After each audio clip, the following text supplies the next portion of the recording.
Olá, boa noite. Eu sou Rosiane Kennedy e este é o Poder em Foco. Neste mês de março, quando é celebrado o Dia Internacional da Mulher, a cada domingo eu estou entrevistando uma mulher de destaque na sua área de atuação.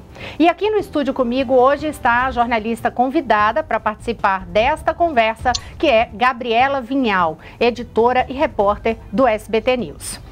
Nós vamos ter o prazer de entrevistar a presidente da Comissão de Relações Exteriores do Senado, a senadora Kátia Abreu, do PP de Tocantins. Ela que já foi deputada federal, está no Senado desde 2015, foi ministra da Agricultura no governo Dilma Rousseff e foi também presidente da Confederação Nacional da Agricultura. Então, um pouquinho aí dessa história de Kátia Abreu. Mas hoje, com foco em relações exteriores, a gente tem muito assunto para tratar. Boa noite, senadora. Obrigada por conversar com a gente. Boa noite, Rosiane. Boa noite, Gabriela. Boa noite a todos os telespectadores que nos acompanham aqui. E você esqueceu de dizer que eu sou mãe, avó, ótima dona de casa, gosta de plantas, adoro me meter na cozinha. Então ainda tem essas coisas ainda. E dá tempo para tudo isso, né, senadora? A gente sempre dá um jeitinho. Tem que dar. E ainda é relatora da reforma administrativa no Senado. Administrativa, exatamente. Tem mais alguma coisa aí também. Vai ser muito boa para o Brasil. Isso. Vamos lá. Aí na luta pelas vacinas do nosso país. Então vamos começar falando de pandemia, exatamente. Até porque nessa semana que se encerrou, ocorreram algumas situações específicas. Por exemplo, na quarta-feira, o presidente Jair Bolsonaro, ele reuniu os chefes de poderes, também ministros, justamente para fazer uma espécie de frente ampla, uma frente única e ampla para enfrentamento à pandemia. No seu entendimento, qual é o resultado prático de uma reunião como essa? E assim, o timing foi correto?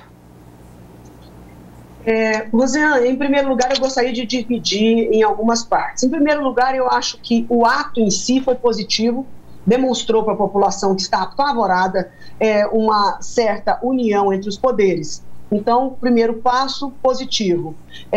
Um pouco tarde, sim. Tarde, porque hoje nós estamos no pico da pandemia e talvez se nós tivéssemos organizado um pouco mais no início do ano ou mesmo na primeira etapa da pandemia, nós poderíamos ter minimizado muitos problemas. Agora, a segunda parte, Rosiane, eu só quero saber o efeito prático disso. No dia a dia, esse comitê vai ter com que autoridade?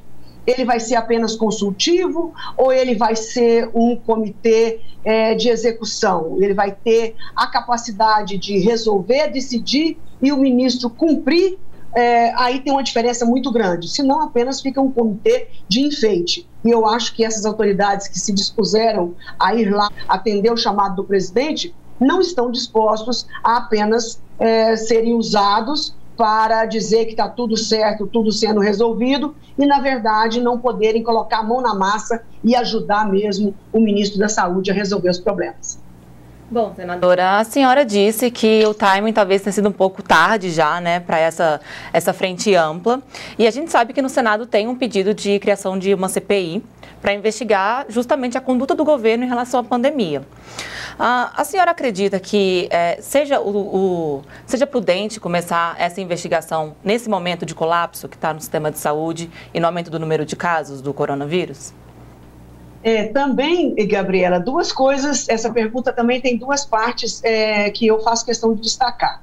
Em primeiro lugar, toda CPI traz muito transtorno, muito movimento e tira o foco de toda uma situação para esse fórum chamado CPI. Eu, particularmente, não tenho muita simpatia por CPIs de um modo geral. Eu acho que a gente precisa dividir a tarefa dos poderes. É claro que nós temos a prerrogativa, sim, de fazer CPI, mas isso em último caso.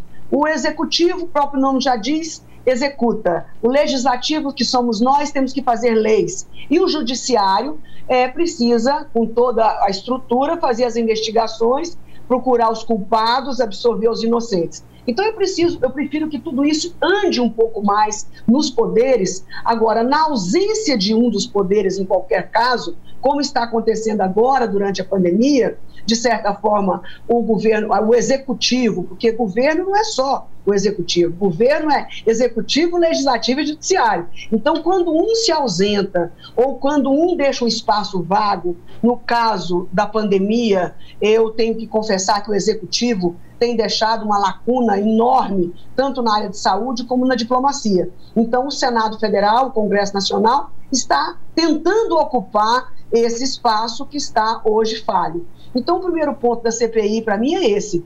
Agora, o segundo ponto é que também essa CPI, de certa forma, pode fazer com que o executivo ocupe totalmente o seu espaço, porque a pior coisa do mundo é a interferência entre os poderes. Nós precisamos ter independência entre os poderes e harmonia. Isso está no artigo 2º da Constituição Brasileira. Então, isso deve ser cumprido. Então, sempre que um se ausenta, às vezes o Congresso demora a votar uma determinada lei, como já houve no passado muitas leis sobre isso. Aí o judiciário passa às vezes na frente e julga a matéria a pedido de uma pessoa individualmente. Há uma conexão, um ruído na conexão que não é bom. Nós tentarmos fazer diplomacia lá fora, é até uma prerrogativa nossa, mas o principal interlocutor da diplomacia brasileira é o executivo através de Itamaraty, mas o ruído também está enorme. Então nós precisamos cada um ocupar o seu espaço, fazer o seu dever de casa, que os brasileiros irão agradecer. O Poder Executivo acertou em algum ponto na gestão dessa pandemia, senadora, na sua avaliação? Olha, eu gostaria muito de dizer que sim, mas infelizmente eu não posso dizer que sim. Eu não torço contra, eu não faço oposição por fazer, fui eleita na oposição, infelizmente eu queria ter ganho a eleição, mas eu fui eleita na oposição, então eu preciso fazer uma oposição respeitosa aos poderes, ao executivo que se elegeu, que teve a maioria dos votos, mas nada me impede, mesmo sendo uma pessoa decente, mesmo sendo uma pessoa ética, nada vai impedir que eu possa dizer sobre as minhas indignações. E eu, sinceramente, não vi nenhum acerto. Até agora, com relação à pandemia, não. Se você me perguntar com relação à economia, ao Ministério, Paulo Guedes, o Banco Central, a ministra da Agricultura, sinceramente, eu tenho uma opção de coisas que eu ajudei a votar, que eu ajudei a aprovar, que eu acredito como a independência do Banco Central, mas na área da Covid foram uma sucessão de erros que se transformaram numa tragédia. E qual teria sido, ou qual foi, no seu entendimento também, o maior erro de todos, o erro mais grave? Não acreditar na ciência, não ter procurado os meios científicos para embasar uma posição. Eu vou te dar um exemplo, Rosiane, muito diferente desse assunto, mas que vai talvez facilitar as pessoas entenderem o que eu estou tentando dizer. Às vezes fico mais fácil eu me explicar. Lá atrás, há 20 anos, como produtora rural, líder classista ruralista, eu tinha uma resistência a essa questão do meio ambiente, achava tudo isso uma loucura, achava que tudo era exagero, que isso não tinha importância nenhuma. Mas, passado um tempo, eu vi que eu estava fazendo alguma coisa errada.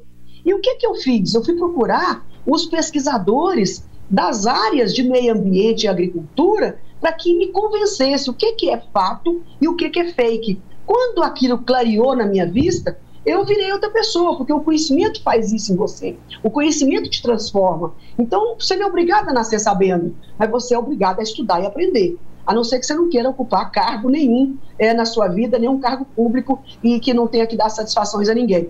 Então, neste caso, o presidente Bolsonaro não é médico, não é cientista, ele não tem obrigação de saber esses detalhes, mas ele tem obrigação de se assessorar. Então, eu acho que teve um negacionismo muito forte em dizer não existe essa doença, e eu acho que esse que foi o grande prejuízo. Quando nós resolvemos ir comprar as vacinas, elas foram oferecidas, foram recusadas, de novo, depois teve aquele consórcio, fomos convidados, foi recusado o convite, agora nós fomos comprar as vacinas, o que está acontecendo? Dizer que não temos contratos suficientes, temos sim. Então, nós temos a quantidade de contratos já feitos comprando vacina em um número muito significativo. Agora, entre comprar E a vacina aqui nesse braço, vai demorar muito, porque a fila na nossa frente é enorme, porque muitos países compraram primeiro desses laboratórios. São poucos laboratórios produzindo essa vacina. Ela surgiu, essa doença, agora. Então, nós estamos atrás na fila. E mesmo que tenha feito o contrato, mesmo que tenha comprado, mesmo que a Fiocruz e o Butantan estão se empenhando ao máximo para produzir mais vacinas, mas nós não temos a matéria-prima. A matéria-prima é o IFE. Nós não produzimos o IFE. O IFE é o produto que você faz milhões de doses. Quem tem isso são poucos países. É a China, a Inglaterra, os Estados Unidos e a Rússia. Então, nós não temos essa vacina. Nós temos que comprar a vacina pronta ou nós temos que ter o produto que vai multiplicar e fabricar vacinas no Brasil, mas a matéria-prima não é brasileira. Então, eu acho que nesse ponto foi um erro grave de planejamento. Outra questão importante, quando o Supremo Tribunal Federal disse que a questão da pandemia era de competência concorrente, o que significa isso? É que o município, o governador, o prefeito, o governador e o presidente da República podem e devem agir. Então, nesse caso, não, é só o presidente que decide? Não. É só o governador que decide? Não. E é só o prefeito que decide? Não. A competência é concorrente. E o presidente Bolsonaro entendeu, com a decisão do Supremo, que ele estava fora do jogo na coordenação da vacina em nível nacional. E esse foi o segundo grande erro. De não fazer e não usar da sua prerrogativa constitucional para que pudesse organizar em nível nacional, minimamente com os 27 governadores, com 30 maiores cidades desse país, né, as capitais e mais 30, 40 cidades maiores do país, nós teríamos tido um melhor resultado.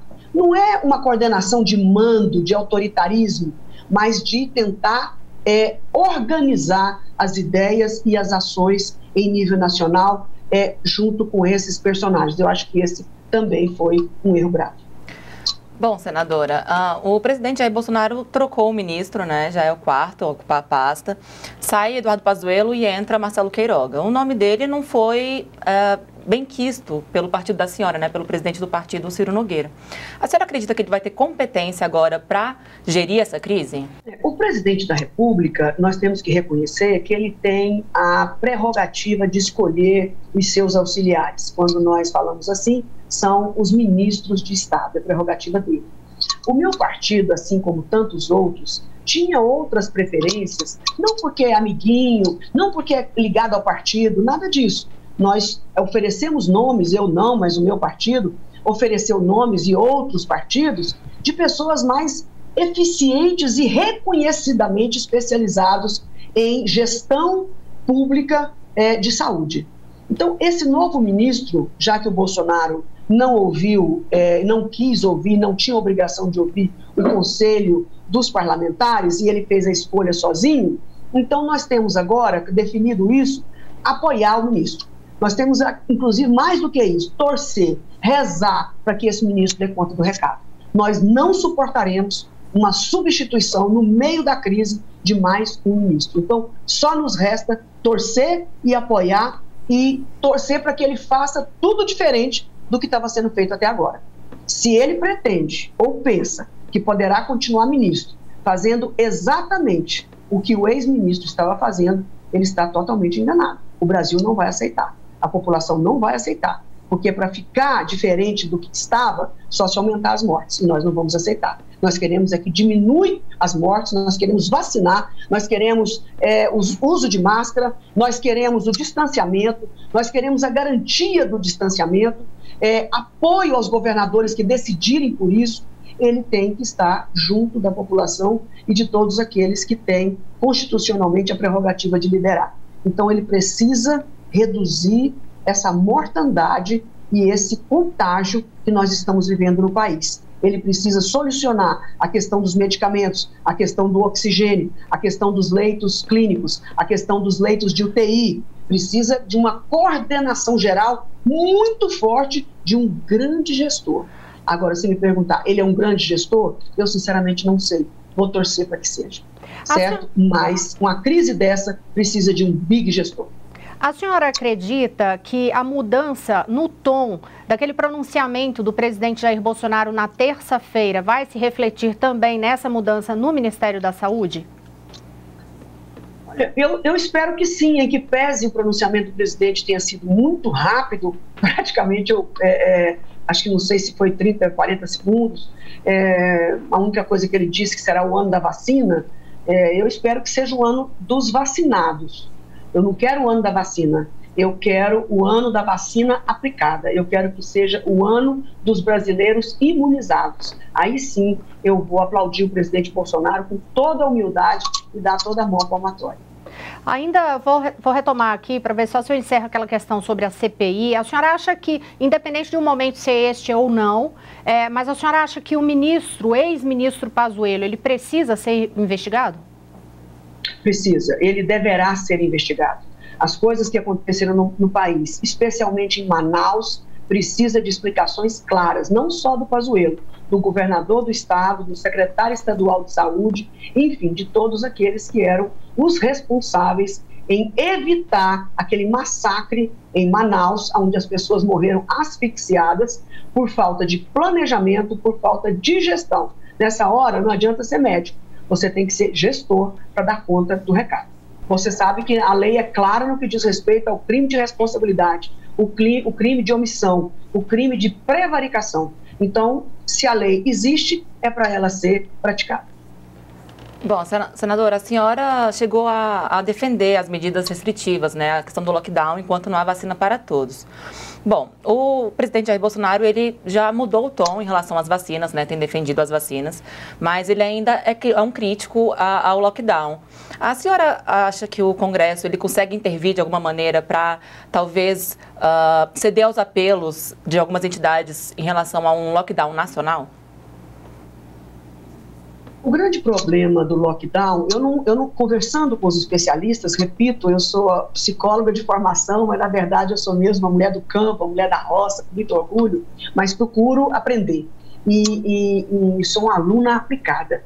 Então, eles me disseram, os especialistas, muitos que eu conversei, que o lockdown nacional geral e restrito não é uma medida aconselhável, porque nem todos os lugares estão tão ruins, nem todos os lugares estão no meio do caminho, nem todos os lugares estão mais a menos. Então, por isso que essa coordenação nacional é importante pelo Ministério da Saúde, para poder fazer esse mapeamento nacional de onde está melhor e onde está pior. Vou dar o exemplo do Tocantins. Vai tratar Araguaína igual à cidade de Gurupi? Não sei. Às vezes sim, mas às vezes não. Nós vamos tratar Palmas igual Paraíso e Porto. Eu estou aproveitando para falar as 5 maiores cidades do estado, onde está a maioria da população. Então, Palmas já é do lado de Porto e Paraíso. Provavelmente terá que ter uma estratégia só. Agora, Araguaína e Gurupi estão no extremo sul e norte do estado. Será que a estratégia é a mesma? Então, não dá para tratar os desiguais de forma igual. Eu acho que um lockdown precisa ter vários nomes: parcial, integral, afastamento, não aglomeração. Então, existem várias formas de você manter o distanciamento sem a radicalização. Aonde as questões estão difíceis, como Palmas, eu sou a favor, estou apoiando a prefeita, que inclusive não é minha aliada política, mas estou dando todo o apoio. Até com segurança ela está andando na rua, preocupada com os ataques e as agressões que alguns têm feito a ela por conta da sua atitude corajosa, porque o hospital principal do Tocantins é em Palmas e está simplesmente com uma fila enorme de mais de 150 pessoas precisando internar ou em leito clínico ou em UTIs. O que o Congresso pode fazer? Nós temos uma medida. Se o presidente entender que ela não é razoável, o Congresso pode fazer a DPF, entrar com um pedido no Supremo Tribunal Federal para que, por exemplo, as Forças Armadas possam contribuir com aqueles estados e com aqueles municípios que estão tentando manter o distanciamento e que a Polícia Militar sozinha não está dando conta, por causa do seu efetivo, que é pequeno, porque também tem outras coisas para vigiar, que na verdade, o crime, né?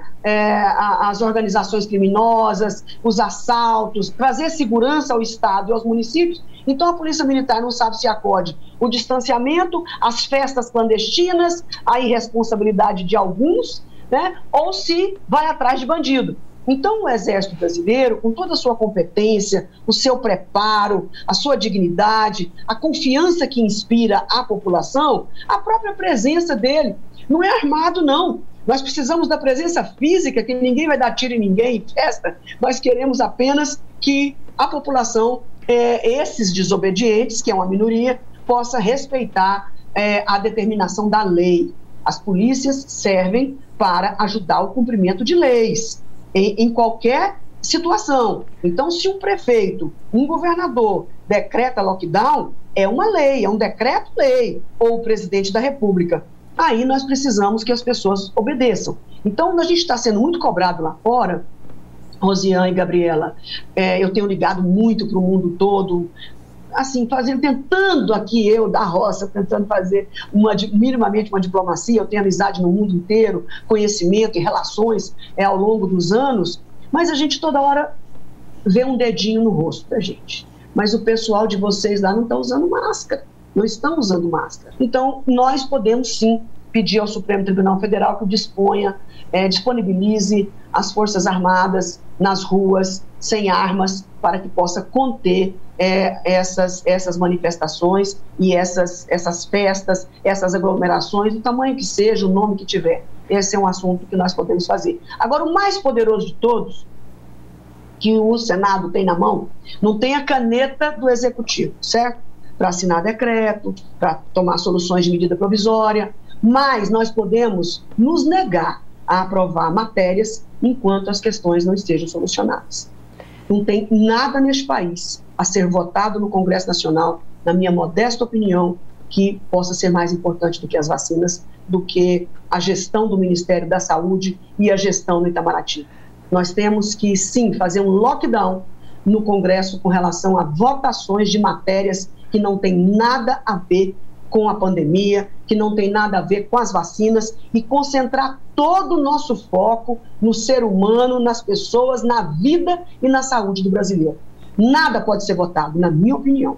Nós tínhamos que fazer com que o Executivo entendesse que nós estamos aqui de prontidão para colaborar e também para evitar abusos e atitudes equivocadas. Em relação a esses dois pontos que a senhora aborda, tanto a questão do uso das Forças Armadas, como a questão de bloquear a pauta totalmente até que se resolva a situação da pandemia no país. A senhora já tem conversado isso com os seus pares, encontra apoiamento nos mais distintos partidos dentro do Congresso? Olha, se você considerar o ano passado, 2020, nós praticamente, na administração do Davi Alcolumbre, na presidência do senador Davi Alcolumbre, nós estabelecemos uma regra. Nós só votamos remotamente matérias que tinham a ver com a pandemia. Vocês se lembram disso, certo? Vocês cobriam todos os dias toda a imprensa nacional. Então, nós obedecemos essa regra. Qualquer um que às vezes vinha com alguma matéria, mas essa aqui é importante. Não. Se passou alguma coisa, foi muito pouco. Então, nós estabelecemos uma regra de votação que tivesse a ver com a pandemia.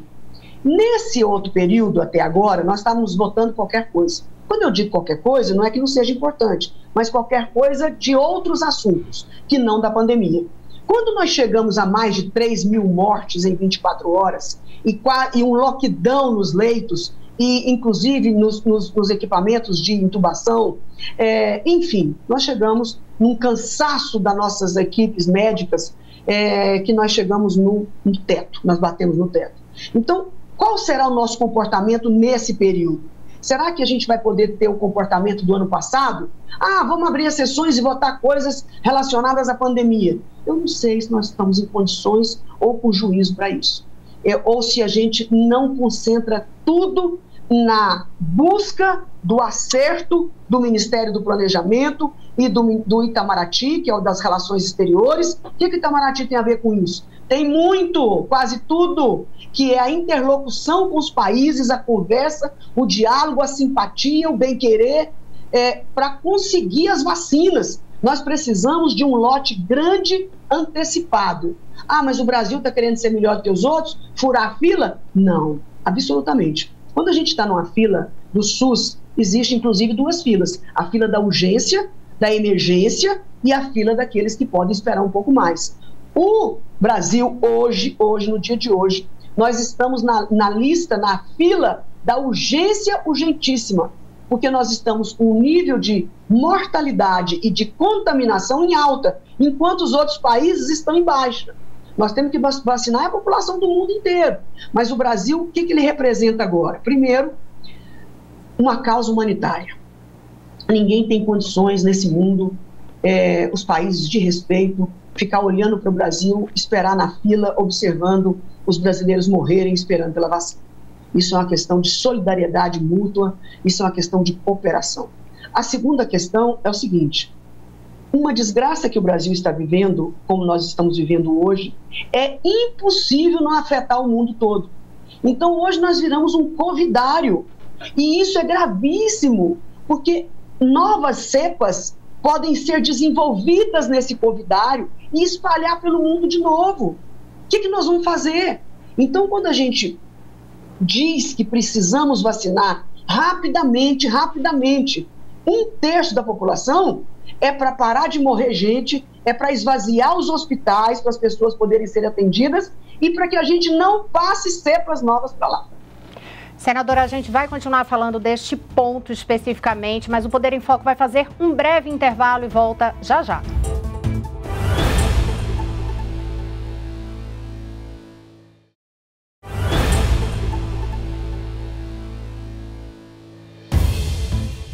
Estamos de volta com o Poder em Foco. Nesta edição, eu entrevisto a presidente da Comissão de Relações Exteriores do Senado, a senadora Cátia Abreu, do PP de Tocantins. E comigo aqui no estúdio, a jornalista convidada é Gabriela Vinhal, do SBT News. Senadora, a gente estava falando no bloco anterior sobre, entre os pontos que a gente estava falando, era sobre o Congresso parar totalmente a pauta. Eu queria saber da senhora qual será o tempo, no seu entendimento, assim, só pode voltar a votar outras matérias quando? Olha, Rosiana, não teria assim um prazo, porque na verdade nós não queremos dar um castigo a ninguém, nem por ninguém. Na minha avaliação pessoal, eu acredito que se o Congresso votar outras matérias que não a questão da Covid, da vacina, nós estaremos perdendo o nosso foco. E os 81 senadores são todos muito importantes para que a gente ajude a encontrar a solução, que nós possamos unir as forças e fazer com que os três poderes unidos possamos resolver esse problema. Então, nada pode tirar o nosso foco que não seja esse. E é muito importante que a imprensa nos ajude nisso. Vocês todos os dias estão batendo sobre a Covid, sobre a pandemia, estão informando. Então nós precisamos fazer o que vocês fazem, juntar e falar nesse assunto 24 horas para poder buscar solução, fazendo pressão que seja, apoiando. E se for mais dinheiro para comprar vacina, aí nós votamos. Então não é um prazo de castigo, seria um prazo de solução. Nós queremos a solução dos problemas para depois mudar de assunto. É o que eu acho que o Congresso Nacional deveria fazer. E eu tenho muitos colegas que pensam como eu. Essa avaliação também se aplica, senadora, à reforma administrativa, porque é uma pauta prioritária, né, para o governo, para o ministro da Economia, Paulo Guedes. Super prioritária, Gabriela, mesmo porque eu até sou a relatora, para você ver o quanto que eu acredito na reforma administrativa, e na reforma tributária. Mas neste momento nós não temos condições de tratar desse assunto nas próximas semanas, até a gente resolver a questão da vacinação. Ninguém tem cabeça para desfocar esse tema. Por falar em vacinação, a senhora enviou documentos, teve assinatura aí de mais de 60 senadores para pedir apoio internacional para que países liberem para o Brasil, cedam estoques excedentes. A senhora chega a desconfiar que existe algum país aí com estoque escondido de vacina? Não, eu não acho que está escondido, eu tenho certeza absoluta que existe, certo? Por quê? Eu vou explicar, parece até um contrassenso, né? Mas, inicialmente, quando começou a produção de vacinas, os países que não negaram a doença e que gostam de se planejar, que têm o hábito de planejamento, que é uma coisa que o Brasil não tem há muitos anos, não é só nesse governo, compraram vacinas de todo canto. Por quê? Porque não sabia qual seria a mais eficaz. Será que é a vacina A? Será que é a B? Será que é essa? Será que é aquela? Por via das dúvidas, compraram um monte. E, graças a Deus, foi observado que todas são boas, todas são eficazes. Então, acabou que nós temos aí uma lista, segundo a revista americana Science, que tem 11 países que têm mais de 2 bilhões de doses em estoque.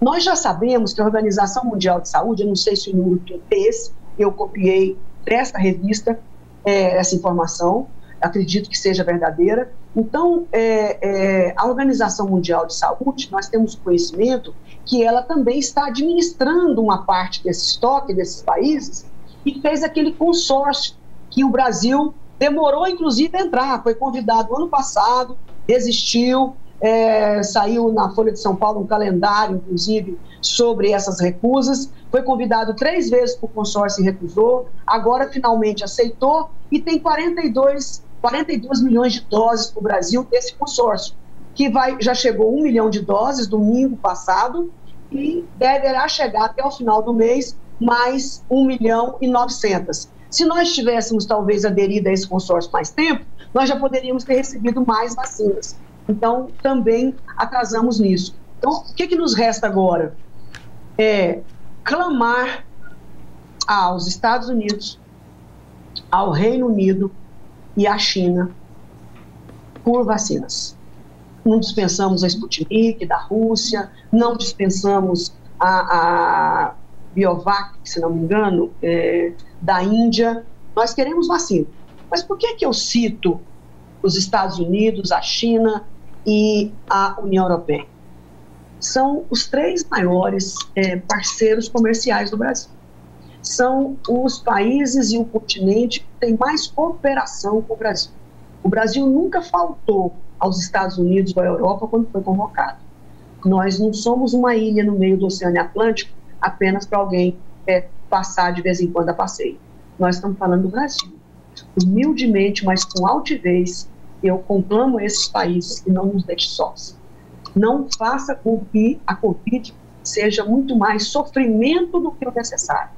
Amigo leal, cooperador mesmo de verdade, não deixa o seu amigo de joelhos. É o primeiro a vir e estender a mão. Mesmo porque nós não estamos pedindo vacina gratuita, nós temos recursos para comprar.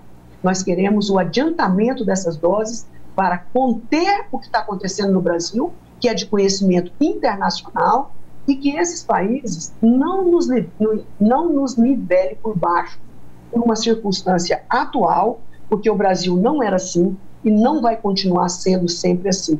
Nós estamos vivendo um momento de dificuldade na diplomacia.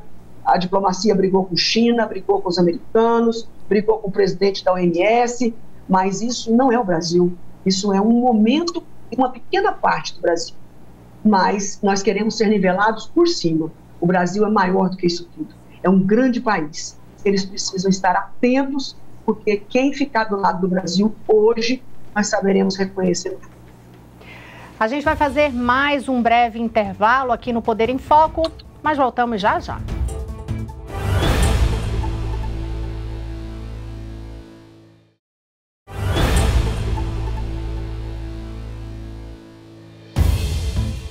Estamos de volta com o Poder em Foco. Nesta edição, eu entrevisto a presidente da Comissão de Relações Exteriores do Senado, Cátia Abreu, e comigo aqui no estúdio está a jornalista convidada, Gabriela Vinhal, do SBT News. É para ela, inclusive, que eu já passo diretamente a palavra, porque ela tem pergunta para a senhora sobre o assunto que a senhora vinha falando no bloco anterior a respeito das relações exteriores do Brasil. Bom, senadora, a relação, a senhora acabou de mencionar, está um pouco desgastada entre o Brasil e a China e os Estados Unidos, enfim, muito por conta de polêmicas também envolvendo o ministro das Relações Exteriores, o Ernesto Araújo. A senhora, como presidente da Comissão de Relações Exteriores, a senhora acredita que... São 2 perguntas, na verdade. Como a senhora pode tentar fazer também essa intermediação para que melhore essa relação? E a outra pergunta é, há uma solução para que tudo volte ao normal? Olha, com relação ao ministro Ernesto Araújo, eu, na verdade, no fundo, eu não acho que tem que mudar o ministro. Eu acho que o ministro é que tem que mudar, certo? Com esse comportamento com essa prática diplomática que ele tem implementado, implementou na eleição do Biden, não só ele, mas o próprio presidente, o preconceito com relação à China, e isso está dando prejuízo ao país. Isso é prejuízo e uma afronta ao país.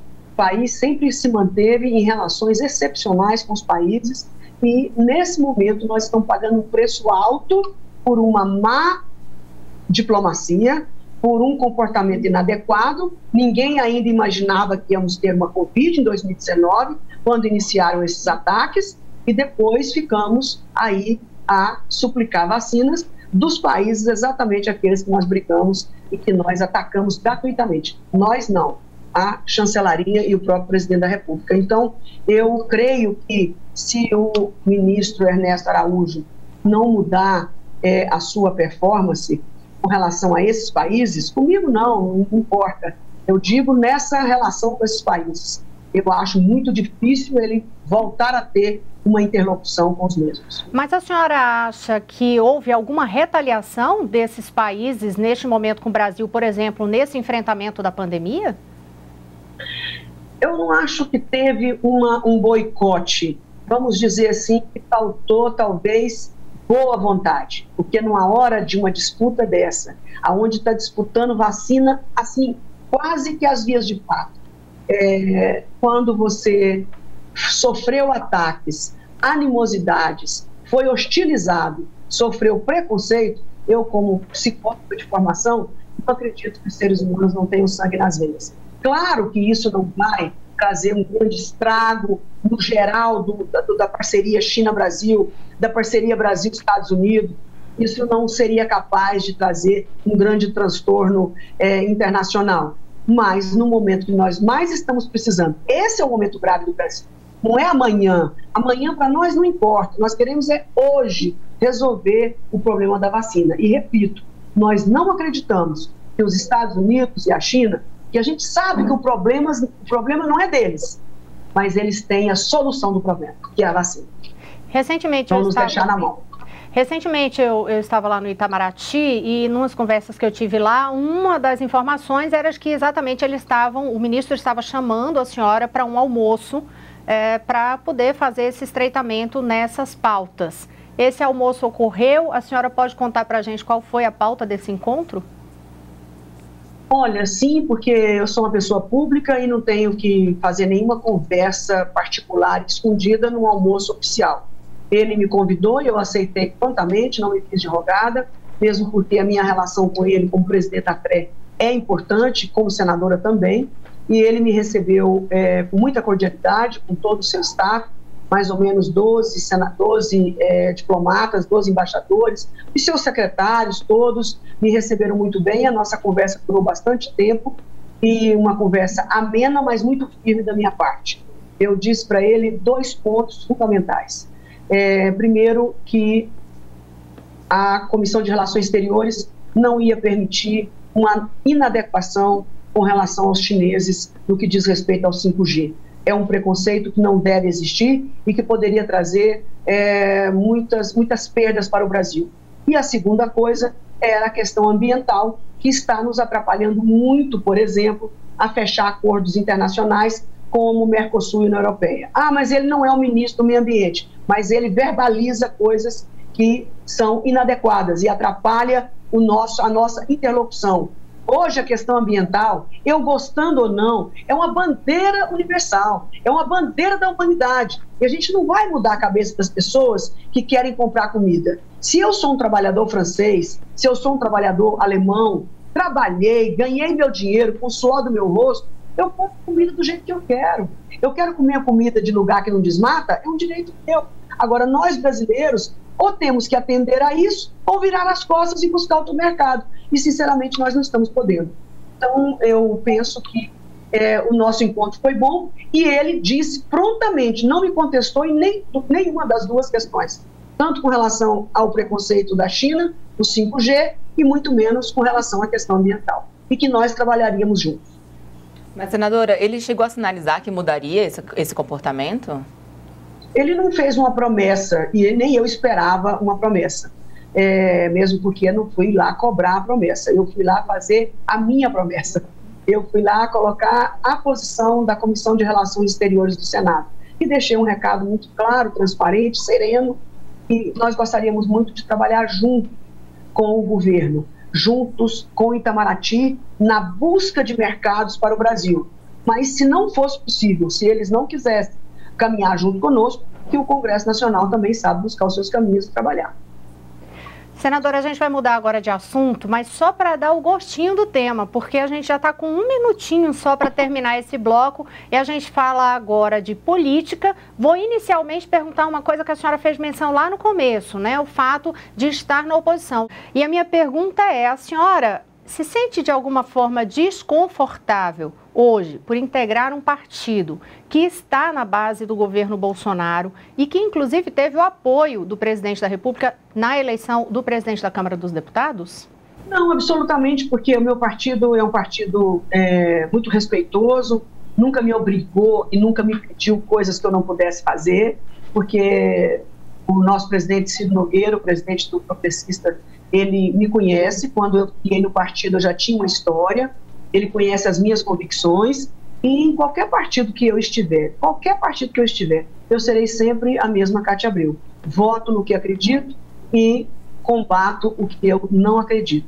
Nas questões de economia, nas questões de Banco Central, nas questões de agricultura, nas questões de infraestrutura, eu não tenho deixado em nenhum momento o governo na mão. Sempre colaborando com o Brasil, acrescentando as minhas ideias, aprovando emendas, fazendo modificações que eu acho que possa melhorar as proposituras, mas naquilo que eu não creio, não tem quem me faça. O Poder em Foco vai fazer um breve intervalo. A gente volta já já.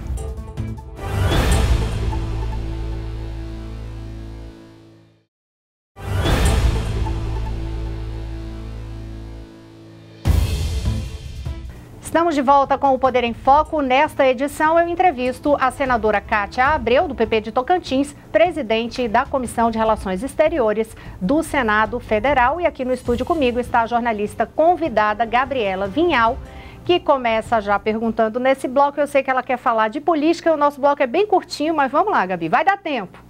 Senadora, o presidente do PP, o Ciro Nogueira, já afirmou que vai sim estar com Bolsonaro em 2022. Então, eu queria saber com a senhora também pretende estar apoiando a reeleição do presidente? Nossa, quando fala em eleição, próxima eleição, meu coração chega a dói. Porque nós estamos num momento tão delicado que eu me sinto culpada de falar em eleição assim, nesta hora. Mas eu entendo a sua pergunta e agradeço. E dizer o que eu disse agora há pouco para a Rosiane.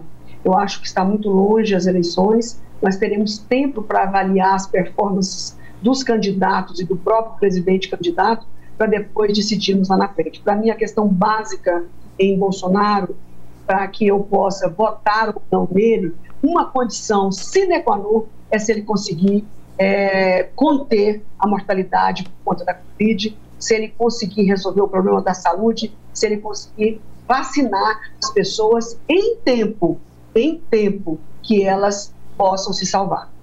Isso, para mim, é questão ponto pacífico. Embora muito distante das eleições, a gente teve fato recente que muda muito a projeção do cenário eleitoral, que é essa possibilidade de o ex-presidente Lula voltar a concorrer. A senhora, como a gente destacou no começo do programa, foi ministra num governo do PT, no governo da presidente Dilma Rousseff. E aí, neste caso, né, como é que a senhora fica em relação a essa visão para o ano que vem, com essa possibilidade de volta do ex-presidente Lula para o cenário eleitoral? Primeiro, Rosiane, que eu acho muito temerário nós já estabelecermos que serão dois candidatos únicos, Lula e Bolsonaro, e que não teremos um terceiro ou um quarto nome. Eu não acredito nisso. Eu acho que nós estamos num momento decisivo com relação ao futuro do país nas eleições. Esse momento agora dessa pandemia será decisivo para as eleições de 2022, correspondente aos próximos 4 anos. Então, eu ainda não vejo esse quadro tão definido como muitas pessoas se arriscam a dizer que sim. O presidente Lula teve uma vitória no Supremo Tribunal Federal, que do ponto de vista processual, eu achei que o Supremo agiu corretamente ao dizer que o processo foi viciado, sem entrar no mérito da culpabilidade, mas ficou aí para todo mundo ver, os hackers mostraram a todo o Brasil que o processo foi viciado, que ele não teve uma justiça imparcial, como todo cidadão brasileiro merece. Então, se começar tudo de novo, encontrarem as provas para a condenação, eu não tenho nenhum reparo a fazer. Assim como ele poderá ser totalmente absolvido, porque não está sendo feito um processo viciado. O Bolsonaro, por sua vez, o que está em prova agora é o número de mortes que o Brasil vai ter daqui para os próximos meses. Acho que essa é a questão, se ele será vitorioso ou não. Conforme o andar da carruagem, ele corre o risco, Rosiane, de não ir nem para o segundo turno, se não resolver a pandemia já, a vacinação urgente, uma coordenação nacional. Eu escutei um amigo dizer uma coisa muito certa e cristalina, por isso que ela é clara. Ele disse, Kátia, um médico famoso no Brasil, ele disse, Kátia, um parente seu ou um amigo seu morrer dentro de um hospital, você fica muito triste, mas você ainda aceita. Agora, um parente seu morrer na porta do hospital, morrer dentro de casa sem oxigênio, ou ser enterrado em valas, ninguém esquece nunca mais. Esse que é a questão crucial. Então, eu chamo a atenção aos assessores do presidente e ao próprio presidente Bolsonaro, com todo respeito, eleito presidente do Brasil, que abram os olhos. Está em prova a sua capacidade de reeleição, é agora, é já. A sua eleição é em 2021, é nas próximas semanas. Sua eleição não é em 22. A eleição presidencial no Brasil, o primeiro turno dela é agora, nessas próximas semanas. Então, a senhora acredita que há espaço para uma candidatura de centro ou algum outsider, né, como o apresentador Luciano Huck, que muito se fala? Eu não sei se de centro ou outsider. Eu acho que nós temos muitos nomes bons pairando no ar, governadores, inclusive, ex-governadores. Eu poderia listar para você com tranquilidade, que eu votaria tranquilo, no mínimo em 5 governadores. Não quero falar o nome deles aqui. No meu do Tocantins, você pode ter certeza que ele não está nessa lista. Eu desvotaria nele. Nunca votei, mas não votaria sob hipótese alguma. Mas nós temos, no mínimo, 5 governadores que fariam bonito no país. Nós temos alguns prefeitos de capitais que fariam bonito no país, se fosse presidente da República. Então, eu não tenho preocupação com a competência de brasileiros políticos que não sejam outside, que possam ganhar as eleições. Vamos pagar para ver. O próprio presidente Lula, que governou 8 anos, está aí o Bolsonaro, que pode ainda fazer um milagre na questão da Covid, e vamos pagar para ver. E eu, na minha opinião, eu quero votar naquele que for, aquele que amar mais o Brasil. Aquele que amar mais o Brasil é aquele que quer mais para o povo brasileiro. Sucesso, prosperidade, saúde, decência, e é isso que nós todos deveremos visualizar. Só para encerrar, senadora, seria um sonho político seu concorrer à presidência da República ou compor uma chapa como vice? Seu nome várias vezes é ventilado nesse sentido.